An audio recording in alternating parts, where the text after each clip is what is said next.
Recipe వచ్చేసి chicken ఇగురు. Chicken అంటే ఇష్టం ఉండని వాళ్ళు ఎవరుంటారండి. ఈరోజు మరొక కొత్త వెరైటీతో మీ ముందుకు వచ్చేసాను. చికెన్ కర్రీ, చికెన్ ఫ్రై అందరికీ తెలుసు, కానీ చికెన్ ఇగురు చాలా కొద్ది మందికే తెలుసు. అది ఎలా చేయాలో ఈరోజు మీకు చూపించబోతున్నాను. దానికి కావాల్సిన ఇంగ్రీడియంట్స్ ఏంటో చూసేయండి. దీనికోసం అయితే ఒక 1/2 kg చికెన్ తీసుకొని నీట్గా శుభ్రంగా కడిగి పెట్టుకోండి. దీంట్లో 1/2 స్పూన్ పసుపు, 1 స్పూన్ అల్లం వెల్లుల్లి పేస్ట్, 1 స్పూన్ కారం అండ్ 1 స్పూన్ రాక్ సాల్ట్ని అయితే యాడ్ చేస్తున్నాను. దీంతో పాటు పెరుగును కూడా యాడ్ చేస్తున్నాను.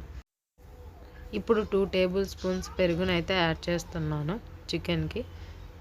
కోసం ధనియాలు, దాల్చిన చెక్క, లవంగాలు, యాలకులు, గసగసాలు, జీడిపప్పు వేసి ఫ్రై చేసేసుకొని మిక్సీ పట్టేసుకోండి. చిన్న కొబ్బరి ముక్క కూడా యాడ్ చేసుకోండి. మసాలానే టేస్ట్ అండి.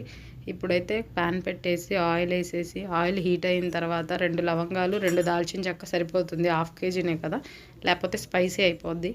ఇప్పుడు మనం చాప్ చేసుకున్న ఉల్లిపాయలు, పచ్చిమిర్చి యాడ్ చేసేసేయండి.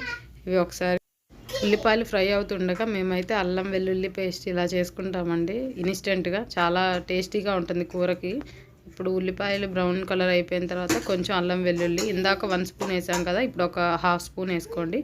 దీంతో పాటుగా టమాటాలు కూడా యాడ్ చేయండి. ఇప్పుడైతే అడుగు పట్టకుండా ఉంటుంది, లేకపోతే అల్లం వెల్లుల్లి వేసిన తర్వాత అడుగు పట్టేస్తుంది అనమాట. ఇప్పుడు టమాటాలు కూడా బాగా మెత్తగా మగ్గే వరకు వెయిట్ చేయండి. చికెన్తో మీకు ఏ ఐటమ్ అంటే ఇష్టమో కామెంట్ చేయండి. ఈ చికెన్ ఇగురు చాలా బాగుంటుందండి, ఒకసారి ట్రై చేయండి.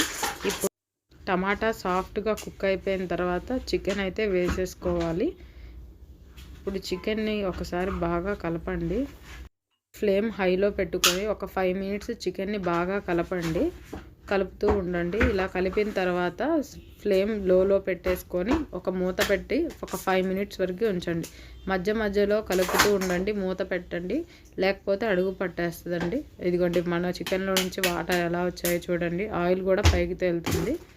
ఇంకా ఆ వాటర్ కూడా ఇంకా కొంచెం ఇంకిపోవాలండి. అప్పుడు మన చికెన్ కుక్ అవుతూ ఉంటుంది.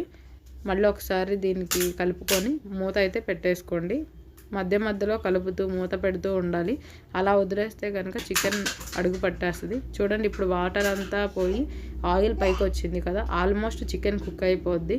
ఈ స్టేజ్లో ఉన్నప్పుడు మనం ఈ చికెన్ ఇగురు కోసం ప్రిపేర్ చేసుకున్న మసాలా ఉంది కదా, పేస్ట్, అది వేసేసేయండి. చికెన్ మసాలాని చికెన్ ముక్కలంటదికి నెమ్మదిగా పట్టించండి. బాగా తిప్పేయకండి, ముక్కలన్నీ విరిగిపోతాయి. స్లోగా తిప్పుతూ మసాలాని అంతటికి పట్టించండి. మళ్ళీ ఈ మసాలా అంతా చికెన్కి పట్టి ఆయిల్ పైకి వచ్చేంత వరకు వెయిట్ చేయాలండి.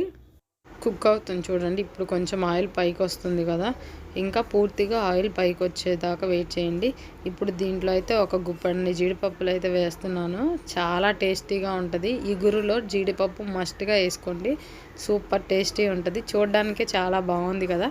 ఇప్పుడు దీనిలో బాగా మగ్గిపోతుంది జీడిపప్పు కూడా అసలు చికెన్ స్మెల్తో చాలా టేస్టీగా ఉంటుంది అనుకోండి. ఇప్పుడు చూడండి, ఆయిల్ దాదాపు పైకి తేలుతుంది కదా.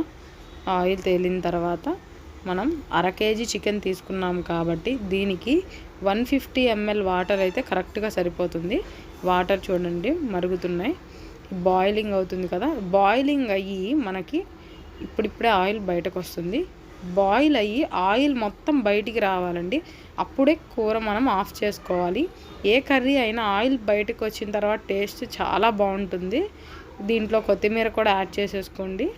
ఇప్పుడు మన చికెన్ ఇగురు అయితే రెడీ అయిపోయింది. మా హస్బెండ్ ఇలా గార్నిషింగ్ చేశారండి. మీకు నచ్చిందా? నచ్చితే కనుక లైక్ చేయండి, షేర్ చేయండి, మన ఛానల్ని సబ్స్క్రైబ్ చేసుకోండి.